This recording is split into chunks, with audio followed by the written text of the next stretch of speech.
तो मेरे भाई आज का जो क्लास है, आज का जो सेशन है आप सबके लिए काफ़ी इंपॉर्टेंट और वीवीआई होने वाला है। क्योंकि आज का जो क्लास है ना जी, आज के क्लास में हम क्या करेंगे, आपका जो क्लास 12 जो काव्य खंड है, क्या काव्य खंड है, आपको यहाँ पे दिख रहा होगा काव्य खंड। तो काव्य खंड का जो पहला चैप्टर आपका क्या है, पहला चैप्टर बताइए आप क्या है। पहला चैप्टर जो आपका है जिसका नाम क्या है, जिसका नाम करवक है। क्या करवक है? तो ये जो करवक चैप्टर है ना ब्रदर जी, इसके कौन है यहाँ पे कवि मलिक मोहम्मद जायसी हैं। क्या मलिक मोहम्मद जायसी। तो आज की क्लास में हम लोग क्या करेंगे, इस चैप्टर से रिलेटेड जितना भी वीवीआई पॉइंट है उसका तो सॉल्यूशन करेंगे ही, उसके साथ ही साथ सभी सब्जेक्टिव का सॉल्यूशन करेंगे। और जितना सब्जेक्टिव का सॉल्यूशन करवाएंगे बिल्कुल आसान भाषा में समझाएंगे, उसको समझ लीजिएगा, एग्जाम में दिक्कत कभी भी नहीं होगा। और 100% मैं गारंटी देता हूं मेरे दोस्त मेरे भाई कि यदि आप मेरे चैनल पे नए हैं तो चैनल को सब्सक्राइब कर लीजिए। 2026 के एग्जाम में आप सबको काफ़ी ज़्यादा फायदा होने वाला है इस चैनल से। क्योंकि 12th ज्ञान का मतलब क्या होता है ब्रदर जी, क्या हमारा चैनल जो है, चैनल का नाम क्या है, 12th ज्ञान है। क्या 12th ज्ञान है? बताइए, क्लास 12 जो है ना, आपका जितना भी क्लास 12 के लिए आपके लिए जरूरी ज्ञान होगा, तमाम ज्ञान प्रोवाइड करवाएगा 12th ज्ञान चैनल। तो इस चैनल को सब्सक्राइब कर लीजिए जितना जल्दी हो सके। तो चलिए आज की क्लास बिना टाइम के इन्वेस्ट किए मेरे दोस्त स्टार्ट करते हैं। बस आपसे एक छोटा सा रिक्वेस्ट है, आप लोग वीडियो को शुरू से लेकर के अंत तक जरूर देखिएगा। सबसे पहले बात करते हैं मेरे दोस्त, आपको देखने में थोड़ा सा प्रॉब्लम हो सकता है, इसीलिए हम क्या करेंगे कि इसको थोड़ा सा जूम कर लेंगे। हम आपको बताएं ना जी, कभी भी दिक्कत होने देवे नहीं करेंगे, क्योंकि हम वही ना है, आप सबके लिए हमेशा बेहतर करते रहेंगे। ठीक है, बस आप मेरे बारे में थोड़ा सा भी सोचिए, चैनल को सब्सक्राइब कर सकते हैं। बस सबसे पहले कवि परिचय के बारे में देखते हैं और थोड़ा सा शॉर्ट तरीका से देखेंगे, इसमें ज़्यादा हम अपना टाइम का इन्वेस्ट नहीं करेंगे। तो सबसे पहले क्या, मलिक मोहम्मद जायसी जी का जो निधन हुआ 15वीं शताब्दी के उत्तरार्ध, अनुमानतः 1942 में। क्या 1992 है ब्रदर जी, 42 नहीं है, जबान फिसल गया थोड़ा सा। ठीक है, उसके बाद अगला क्या होता है, इनका निधन। निधन कहने का मतलब क्या होता है कि मृत्यु कब हो गया था, 1548 में। अनुमानतः मतलब कोई कंफर्म यहाँ पे नहीं बताएगा, लेकिन एक अनुमान के अनुसार बताया जा रहा है कि मलिक मोहम्मद जायसी 1548 ईस्वी में उनका निधन हो गया। उसके बाद निवास स्थान उनका कहाँ था मलिक मोहम्मद जायसी जी का, तो उनका जो निवास स्थान था ब्रदर जी, जायस कब्र अमेठी उत्तर प्रदेश। क्या जायस कब्र अमेठी उत्तर प्रदेश, मतलब मलिक मोहम्मद जायसी जो थे उत्तर प्रदेश के रहने वाले थे। और एग्जाम में पूछेगा, यहाँ पे जायसी पूछाएगा, कब्र अमेठी। क्या जायस कब्र अमेठी उत्तर प्रदेश। ठीक है, उसके बाद नेक्स्ट पॉइंट के बारे में बात कर लेते हैं मेरे दोस्त मेरे भाई। अगला पॉइंट क्या होता है, क्योंकि हमें सब्जेक्टिव क्वेश्चन का भाई सॉल्यूशन करना है, तो थोड़ा सा हम फास्ट में करेंगे। आप लोग पेशेंस को रखिएगा। और इसका पीडीएफ भी बता देंगे कि पीडीएफ इसका कहाँ से मिलेगा। आप लोग वीडियो को अंत तक देखिएगा। और पीडीएफ के लिए मेरे दोस्त संतोष कुमार जो है ना, हम आपको बिल्कुल फ्री देंगे। क्योंकि 12th ज्ञान का मतलब क्या होता है, आपको ज्ञान देना है, पैसा नहीं। आपको मतलब ज्ञान लेना है, हम पैसा नहीं लेंगे उसके लिए। ठीक है, उसके बाद अगला क्या, इनके पिताजी का नाम। पिताजी का नाम क्या, मलिक शेख ममरेज। एग्जाम में क्वेश्चन पूछा गया ऑब्जेक्टिव कि मलिक मोहम्मद जायसी जी के पिताजी का नाम क्या है, मलिक शेख ममरेज, और जिसे कि मालिक राजे अशरफ के नाम से भी जानते हैं। ठीक है, उसके बाद गुरु का नाम क्या है, इनके गुरु जी का नाम तो सूफी संत शेख मोहदी और सैयद अशरफ जहांगीर। एग्जाम में क्वेश्चन पूछा है छोटुआ, बताइए कि मतलब मलिक मोहम्मद जायसी जी के गुरु का नाम क्या है। दो गो गुरु थे, सबसे पहले सूफी संत मोहिदी और दूसरा क्या थे, सैयद अशरफ जहांगीर। आप लोग इसको याद रखिएगा, इग्नोर नहीं कीजिएगा। बताइए, इतना बढ़िया से हम लोग टाइपिंग किए हैं, तो फालतू में थोड़ू किए हैं टाइपिंग। उसके बाद अगला क्या होता है, इनके वृत्ति के बारे में बात कर लेते हैं। तो वृत्ति कहने का मतलब क्या होता है कि उनके कार्य जो मतलब उनके जीवन में क्या क्या रहा, उसी के बारे में बात करते हैं। तो सबसे पहले क्या है कि प्रारंभ में जायस रहते हुए किसानी, मतलब पहले शुरुआत समय में ने मलिक मोहम्मद जायसी जी क्या किए थे, अपना जो उनका निवास स्थान था जायस कब्र अमेठी उत्तर प्रदेश, वहाँ एक किसान थे। फिर बाद में शेष जीवन फकीरी में बिता दिए। क्या किए, उनका जो शेष जीवन यहाँ पे बीता ने फकीरी में, मतलब जिसे अगर लोग मतलब एक भिखमंगा जिस तरह से रहता उसी तरह से अपना जीवन वहाँ पे व्यतीत कर दें। बेचारा क्या होंगे, मोह माया से उब गए होंगे, इसीलिए सब कदम उठाएं। उसके बाद फिर क्या कहें यहाँ पे कि बचपन में ही अनाथ। बताइए कितना दम दुख की बात है कि बेचारा बचपन में अनाथ हो गए थे मलिक मोहम्मद जायसी, फिर भी आज महान यहाँ पे हैं कवि। साधुओं और फकीरों के साथ भटकते हुए बचपन बिताया था। बात सत्य है, क्योंकि वे लोग फकीर बन गए थे, फकीरी में जीवन बताएं। और फकीर में मतलब फकीरी में कौन रहते हैं, साधु और संत रहते हैं। तो साधु और संत के साथ जीवन भटकते हुए बचपना वो बिता दिए। बताइए, इतना कष्ट था।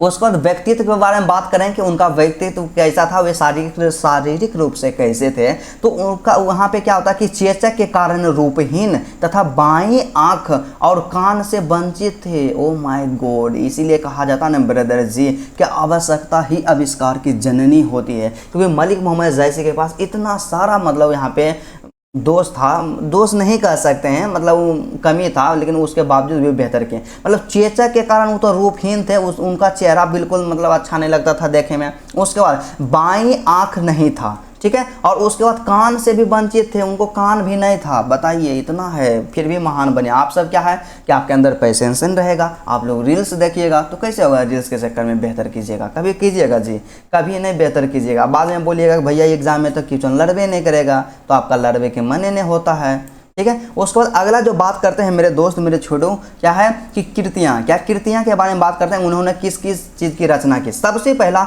और जो कि मोस्ट इंपोर्टेंट है, एग्जाम में क्वेश्चन पूछा गया है कि यहाँ पे क्या पद्मावत है, क्या पद्मावत, पद्मावत जो है किसकी कृति है, तो पद्मावत हम लोग क्या बोलेंगे, मलिक मोहम्मद जायसी की। उसके बाद अखरावट भी है, आखिरी कलाम है, उसका चित्रलेखा है, कहरनामा है, उसके बाद मसला या मसलनामा है। और नेक्स्ट बात कर लेते हैं मेरे भाई, तो अगला जो होता है मलिक मोहम्मद जायसी की कृति चंपावत है, और उसके बाद होलीनामा और यहाँ पे ईरावत। जितना भी हम बताएं ना ब्रदर जी, महा इम्पोर्टेंट है, महा भी आई है, एग्जाम में क्वेश्चन पूछा जाता है, इसको रट लीजिएगा, पीडीएफ दे देंगे, पीडीएफ निकलवा लीजिएगा, अपने से नोट्स बना लीजिएगा, आप जैसे भी कंफर्टेबल हैं आप अपने अनुसार काम कर लीजिएगा, एग्जाम में दिक्कत नहीं होगा। उसके बाद यहाँ पे सब कुछ इंपॉर्टेंट पॉइंट यहाँ पे देखते हैं, क्या VVI पॉइंट्स को हम लोग देखते हैं, जिससे कि ऑब्जेक्टिव क्वेश्चन एग्जाम में अक्सर पूछ लिया जाता है। तो नेक्स्ट यहाँ पे क्या कि मलिक मोहम्मद जायसी प्रेम के पीर के कवि कहा जाते हैं, जानते हैं जी। इसको क्या कीजिएगा,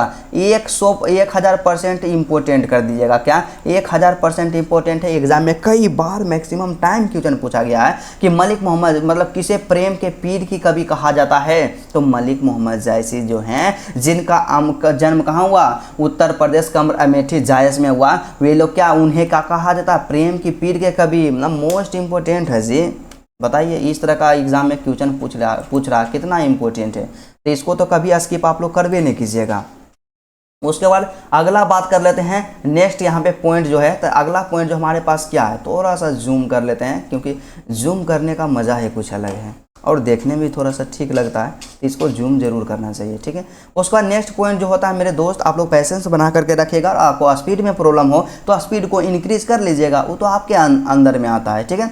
उसके बाद यहाँ पे नेक्स्ट थोड़ा सा ग्रीन पेन यहाँ पे लेते हैं, ठीक है। तो यहाँ पे क्या होता है ब्रदर जी कि मलिक मोहम्मद जायसी सूफी कवि हैं। एग्जाम में क्वेश्चन पूछ लेगा कि मलिक मोहम्मद जायसी कैसे कवि हैं, तो सूफी कवि है, ठीक है।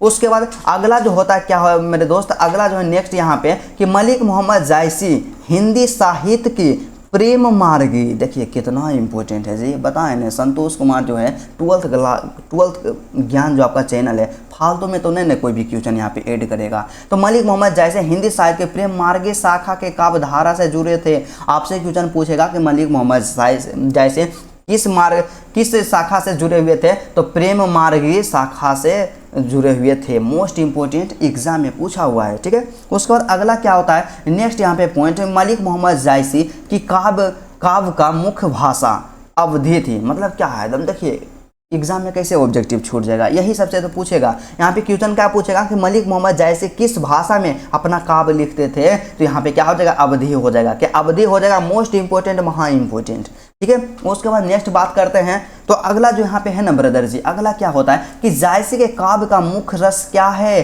तो जायसी के काव्य का मुख्य रस जो है श्रृंगार रस। क्या श्रृंगार रस में ही वे अपने रचना को लिखते थे और अपने कविता को लिखते थे। और आपसे जानते हैं छोटो, एक चीज़ हम और रिक्वेस्ट करना चाहेंगे, आप लोग बताइए वीडियो को लाइक नहीं करते हैं, मेरा चैनल पे ऐसे ही बहुत कम सब्सक्राइबर है, तो सब्सक्राइब चैनल को कर लीजिए, क्योंकि हम भले ही लेट से स्टार्ट किए हैं लेकिन बहुत ही तंदुरुस्त हैं। और मेरा जो मेन चैनल है ना माँ सरदे टीचिंग सेंटर, तो आप उस चैनल पे भी जुड़े हुए हैं, तो इस चैनल को भी सब्सक्राइब कर लीजिए। और आपको एग्जाम में जानते हैं दिक्कत नहीं होगा, इस चैनल में जानते हैं सब्जेक्टिव क्वेश्चन का सॉल्यूशन करवाया जाएगा, तो इस चैनल को आज ही सब्सक्राइब कर लीजिएगा, प्यारा सा कमेंट कीजिएगा, वीडियो को लाइक कर दीजिएगा, बस इतना ही कहना चाहेंगे। उसके बाद अगला पॉइंट क्या होता है कि जायसी ने रत्नसेन तथा पद्मावत की कथा को रक्त रूपी लेई द्वारा जोड़ा है। मोस्ट इंपोर्टेंट एग्जाम में क्वेश्चन पूछा गया था कि जायसी ने रत्नसेन तथा पद्मावत की कथा को किस रूपी लेई के द्वारा जोड़ा है, तो यहाँ पे रक्त रूपी लेई के द्वारा जोड़ा गया। काफी इंपॉर्टेंट है जी, बताएं ना। उसके बाद अगला क्या होता है कि जायसी ने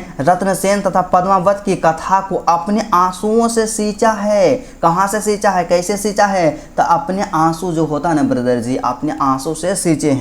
उसके बाद नेक्स्ट बात कर लेते हैं, अगला जो क्या है कि करवक, क्या करवक जो है पद्मावत से लिया गया। देखिए मोस्ट इंपोर्टेंट, आपसे एग्जाम में क्वेश्चन पूछेगा कि करवक कहाँ से लिया गया है, और एग्जाम में क्वेश्चन पूछ दिया है, तो यहाँ पे क्या पद्मावत से लिया गया है। जो मलिक मोहम्मद जायसी के द्वारा रचित कृतियां हैं, जो सबसे पहले आपको बताया ना जी, पद्मावत से लिया गया है। कहाँ, पद्मावत से लिया गया है, ठीक है। उसके बाद अगला क्या होता है कि मलिक मोहम्मद जायसी प्रेमाख्यानक काव्य परंपरा के कवि हैं। याद रखिएगा कि मलिक मोहम्मद जायसी किस परंपरा के कवि हैं, तो प्रेमाख्यानक काव्य परंपरा के कवि हैं। छोटो मोस्ट इंपोर्टेंट है, आप लोग वीडियो को लाइक कर दीजिएगा, ठीक है। उसके बाद अगला क्या होता है, आप देखिए सब्जेक्टिव क्वेश्चन का महातांडव होने वाला, क्योंकि हम बोले ना एग्जाम में क्वेश्चन नहीं छूटेगा, इसका मतलब नहीं छूटेगा। और आपको पीडीएफ में प्रॉब्लम होता है, मेरा नंबर है 911317, उसके बाद 7288। बताइए इतना आसान नंबर है, तो क्या कीजिएगा, इस पे आप लोग व्हाट्सएप कर दीजिएगा। आप बोलिएगा कि भैया पैसा कितना लगेगा बताइए, इसका जो पीडीएफ मिलेगा ना ब्रदर जी बिल्कुल फ्री मिलेगा, आपको 1 भी रुपया नहीं देना पड़ेगा, ठीक है। उसके बाद यहाँ पे क्या होता है, अब हम लोग देखेंगे कि अत्यंत महत्वपूर्ण सभी अत्यंत महत्वपूर्ण प्रश्न, जितने भी सब्जेक्टिव क्वेश्चन है सभी क्वेश्चन का सॉल्यूशन करेंगे। तो सबसे पहला क्वेश्चन जो कि मोस्ट इंपोर्टेंट है 2026 एग्जाम ही नहीं बल्कि सभी एग्जाम के दृष्टिकोण से, तो यहाँ पे क्या कहा था ब्रदर जी कि कवि ने एक आंख की तुलना दर्पण से क्यों की है। क्या कवि ने अपनी एक आंख की तुलना दर्पण से क्यों की है। आप लोग पढ़े होंगे मलिक मोहम्मद, मतलब आपका जो करवक है तो उसमें क्या क्या है, मलिक मोहम्मद जायसी अपनी एक आंख की तुलना दर्पण से की है, मतलब शीशा से की है, आईना से की है। तो ऐसा क्यों किया है, यहाँ पे उत्तर देंगे, इस लाइन को छोड़ करके इस एंगल में लिखना स्टार्ट करेंगे और यहाँ से हम लोग लिखेंगे ब्रदर जी, क्या लिखेंगे, तो यहाँ से हम लिखेंगे सीधा सा बोले एकदम विनम्र शब्दों में लिखेंगे कि हम जानते हैं कि दर्पण स्वच्छ और निर्मल होता है, ठीक है, उसी प्रकार कवि की आंख है। क्या, ठीक उसी प्रकार कवि की आंख है। कोई भी व्यक्ति अपनी छवि जिस प्रकार साफ स्पष्ट रूप से दर्पण में देख पाता है, क्या करता है कि कोई भी व्यक्ति जिस प्रकार से अपना जो छवि होता है, अपना जो फोटो होता है साफ होता है, वह साफ और स्पष्ट रूप से दर्पण में देख पाता है। ठीक उसी प्रकार कवि की एक आंख भी स्वच्छता और पारदर्शिता का प्रतीक है। अतः कवि ने अपनी एक आंख की तुलना दर्पण से की है, मतलब इसीलिए कवि ने एक आंख की तुलना दर्पण से की है क्योंकि वो क्या कहते हैं कि दर्पण जिस प्रकार से यहाँ पे स्वच्छ और निर्मल होता है, ठीक उसी प्रकार से कवि की जो आंख है ना बहुत ही स्वच्छ और यहाँ पे क्या निर्मल है, ठीक है। कोई भी व्यक्ति जिस तरह से शीशा में स्पष्ट और साफ अपना चेहरा देखता है ना दर्पण में, तो ठीक उसी प्रकार कवि की आंख भी स्वच्छता और पारदर्शिता का प्रतीक है। अतः इसीलिए कवि ने अपनी एक आंख की तुलना दर्पण से की है। बताइए एक भी नंबर कटेगा जी, कभी भी नहीं कटेगा। और आपका 2 नंबर का क्वेश्चन तो रहबे नहीं करेगा, तो 2 में से 2 दिया जाएगा। आप 5 नंबर का पूछेगा तो 5 में 5 दिया जाएगा। एग्जाम में दिक्कत नहीं होगा, जितना हम बताते हैं ना उतना आप सेट तैयार कर लीजिए ना। 12th ज्ञान जो आपका चैनल बनाया गया इसी पर्पज से तो हम बनाए।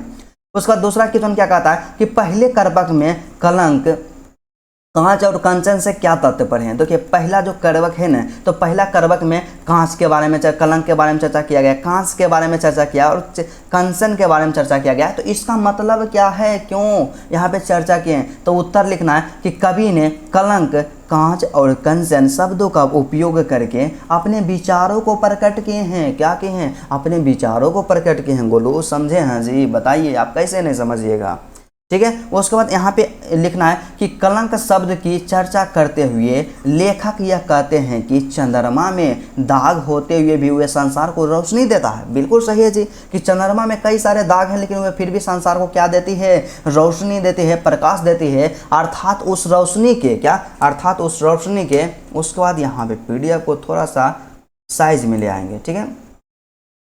अर्थात उस रोशनी के आगे क्या, अर्थात उस रोशनी के आगे वो काला धब्बा का कोई मोल नहीं है। क्या है कि चंद्रमा में लाख काला धब्बा है लेकिन उसके रोशनी के आगे उस काला धब्बा का कोई वैल्यू नहीं है। अतः गुणवान में कुछ अवगुण भी हो तो उसके गुण के आगे अवगुण छिप जाता है। बिल्कुल सही बात है जी, कि कोई व्यक्ति के अंदर यदि टैलेंट है और उसके टैलेंट है तो उसके अंदर कुछ अवगुण भी है ना, तो अवगुण छुप जाता है उसके टैलेंट के आगे, यही बात को बताना चाहते हैं। उसके बाद फिर अगला क्या होता है ब्रदर जी, नेक्स्ट यहाँ पे क्या है कि कांच शब्द का प्रयोग करते हुए, कांच का देखिए, कांच का प्रयोग किए तो कांच के माध्यम से क्या बताना चाहते हैं, इसी को बताना है छोटू। आपको मतलब यहाँ पे उबाऊ होना नहीं है, आपको हम बताएं ना कि यदि आप बेहतर करना चाहते हैं, एग्जाम में 400 प्लस नंबर लाना चाहते हैं, तो आपको क्या होगा, थोड़ा सा बेहतर करना होगा। आप लोग सोचिएगा कि शॉर्टकट में होगा, शॉर्टकट में कोई भी चीज़ नहीं होता है। तो कांच शब्द का प्रयोग करते हुए लेखक कहते हैं कि जिस प्रकार कच्चा सोना को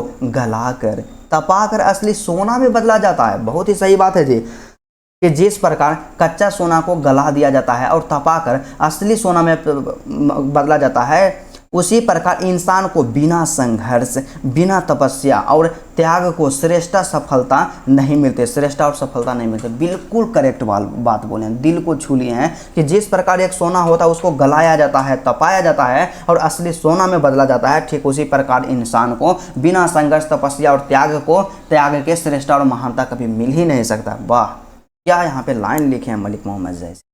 तो उसके बाद कंचन शब्द यहाँ पे आखिरी था, तो कंचन शब्द के माध्यम से वे क्या कहना चाहते हैं, तो यहाँ पे कहते हैं कि कंचन शब्द का प्रयोग करते हुए लेखक, यहाँ पे लेखक नहीं कर दीजिएगा, यहाँ पे कवि कर दीजिएगा, क्योंकि कविता हम लोग पढ़ रहे हैं। कि कंचन शब्द का प्रयोग करते हुए कवि यह कहते हैं कि जैसे शंकर के त्रिशूल द्वारा नष्ट किए जाने पर सुमेरु पर्वत सोने का हो गया। बिल्कुल सही बात है जी, कि शंकर भगवान क्या कर दिए थे, सुमेरु पर्वत पर पूरा मारे थे, अपना त्रिशूल से प्रहार किए थे और उस में सुमेरु पर्वत क्या हो गया, सोने का हो गया।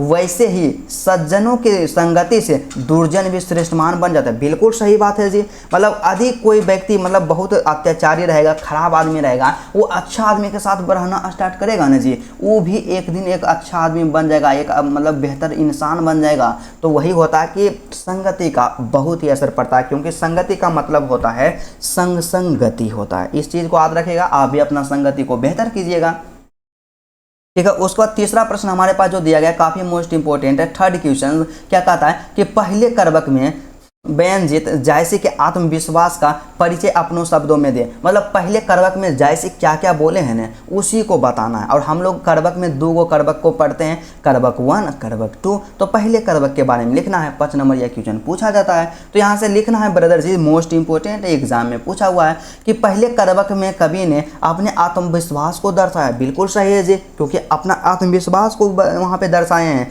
कि मेरे अंदर लाख भी बुराई है लेकिन मेरे अंदर टैलेंट है, तो मेरे टैलेंट के अंतर्गत वो जितना भी कमियां हैं सब फीका है, ठीक है। उसके बाद कवि की एक ही आंख है। बिल्कुल सही है, कवि की एक ही आंख है, वे चेचक के कारण रूपहीन है, लेकिन रूप और आंख के ना होने से इंसान का महत्व कम नहीं हो जाता। कवि दृढ़ आत्मविश्वास के साथ कहते हैं कि दाग तो चंद्रमा में भी है, क्या दाग तो चंद्रमा में भी है, लेकिन फिर भी वह सारा प्रकाश को प्रकाशित करता है। बताइए, जितना बात वहाँ पे बताए ना उतना बात सिर्फ आप लोग मुँह जबानी याद रखिए ना, एग्जाम में अपने मन से लिखिए, ठीक है। उसके बाद क्या लिखते हैं कि त्रिशूल तो सुमेरु पर्वत को लगे थे, फिर भी वह सोने का हो गया, क्या फिर भी वह सोने हो गया। पानी तो समुद्र का भी खारा होता है, क्या होता है, पानी तो समुद्र का भी खारा होता है, फिर भी वह असूझ और अपार है, मतलब फिर भी वह क्या है, असूझ है, अंत नहीं दिखता है और उसे कोई पार भी नहीं कर सकता है। उसका पानी खारा है, नमकीन है, तो क्या हो गया, ठीक है। उसके बाद लिखते हैं, अंत में लिखना है कि अतः ऐसा नहीं है कि कुछ अवगुण होने के कारण सारे गुण खत्म हो जाते हैं। कवि का यह आत्मविश्वास जनमानस के लिए नई चेतना है, क्या जनमानस के लिए नई चेतना, मोस्ट इंपोर्टेंट एग्जाम में पूछा हुआ क्वेश्चन है और आपके एग्जाम के लिए इंपॉर्टेंट है, ठीक है। उसके बाद चौथा क्वेश्चन है, आप कुछ ही क्वेश्चन बचा है, इसका पीडीएफ जल्दी आपको इसका जानकारी दिया जाएगा। तो चौथा क्या कहता है कि कवि ने किस रूप में स्वयं को याद रखने की इच्छा व्यक्त की है, इनकी इच्छा का वर्णन या मर्म बताइए। मोस्ट इंपोर्टेंट एग्जाम में क्वेश्चन पूछा जाता है, तो इसमें हम लोग लिखेंगे, क्या लिखेंगे छोटू, आपसे बोल रहे हैं कि यदि आप चैनल को सब्सक्राइब नहीं किए हैं, चैनल को सब्सक्राइब कर लीजिए। इसी तरह से हम पूरा चैप्टर का, आपका पूरा किताब का सोल्यूशन करवा देंगे। और हम वो काम नहीं करते हैं कि कहीं से 10 वहाँ पे सब्जेक्टिव ले आए, कहीं से 5 वो सब्जेक्टिव ले आए और उसका सोल्यूशन करा रहे हैं। पूरा चैप्टर बाय सॉल्यूशन कराएंगे जी, एक भी चैप्टर आपका नहीं छूटेगा, आपसे वादा रहा, ठीक है। तो कवि कहते हैं कि यह जगत तो नश्वर है, केवल कीर्तियां ही अमर हो जाती है, रह जाती है। बहुत ही सही बात बोले हैं कि जगत तो नश्वर है, इनका नाश होना मतलब नष्ट होना मतलब आवश्यक है, वो नष्ट होबे करेगा, लेकिन कीर्तियां क्या हो जाता है, अमर हो जाते हैं। जिस प्रकार पुष्प अपने नश्वर शरीर त्याग देता है किंतु उसकी सुगंध धरती पर व्याप्त रहती है। बिल्कुल सही बात है जी कि फूल क्या रहता है, अपने पौधे से गिर जाती है, वे लोग अपने शरीर को त्याग देते हैं, लेकिन उसकी सुगंध जो होती है ना हमेशा वर्तमान मतलब बरकरार रहती है। आप लोग अच्छा एक बात बताइए, कोई भी फूल रहे, कोई भी पुष्प रहे, उसको आप लोग अपने हाथ में पकड़िए और हाथ में पकड़ के रगड़ दीजिए, उसको फेंक दीजिए, तो फूल तो फेंका जाएगा, लेकिन उसका गंध जो होगा, उसका जो सुगंध होगा कभी हटेगा, कभी भी नहीं हटेगा। ठीक उसी प्रकार महान व्यक्ति इस धरती पर जन्म लेकर अपनी कीर्ति से ही अपना पहचान छोड़ जाते हैं। बस इंपॉर्टेंट है, ठीक है। उसके बाद अगला जो है मेरे दोस्त, यहाँ पे मर्म स्पष्ट करना है। कहने का मतलब क्या होता है, मर्म स्पष्ट करें मतलब यहाँ पे क्या है, व्याख्या करना है। क्या व्याख्या करना, तो व्याख्या करने के लिए आपको बतेबे नहीं किया। सबसे पहला क्या लिखना है कि किस चैप्टर से लिया गया है, ठीक है। उसके बाद उसके कवि कौन है, और उसके बाद उसके माध्यम से कहना क्या चाहते हैं, बस इतना ही चीज लिखना है। तो यहाँ पे हम लोग लिखेंगे, सबसे पहले पंक्ति को देखते हैं। पंक्ति क्या है कि जो लहे अम्बही डाभ न होई, तो लहे सुगंध बसाई न सोई।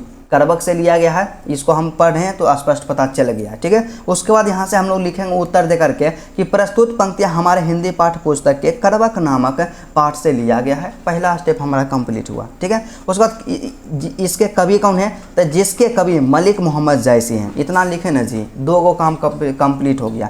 अब एक चीज़ और बचा है तो उसको भी लिख देंगे। बताइए उसको कहाँ नहीं लिखेंगे, उसको भी लिख देंगे। तो यहाँ से हम लोग लिखेंगे ब्रदर जी, थोड़ा सा पेशेंस यहाँ पे बना करके रखना है।